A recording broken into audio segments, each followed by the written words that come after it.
Hello guys, you're welcome back to my kitchen. If today is your first time, you're welcome. Today we are going to make coffee with espresso machine. Now we are going to start by taking our coffee powder. It's already ground. We tamp our coffee. Make sure you tamp it very well. We put it into the machine to extract our espresso. You can see our espresso is coming down very nicely. Now into our pincher, we put our fresh milk, full fat milk. Make sure that you put it at this level. It should not pass this level.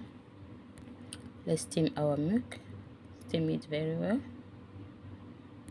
Guys, if you are watching up to this level, please don't forget to like, share and subscribe.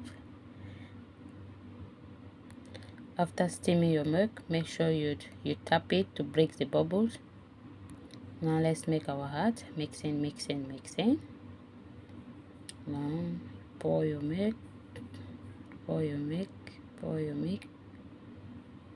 and you make your tulip. That's it.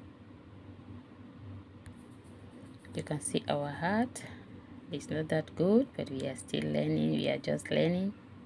Let's try it in a paper cup. Mixing. Now pour your heart, big heart. That's it. Thank you for watching. Please don't forget to like, share and subscribe. See you in my next video. Bye bye. Ciao.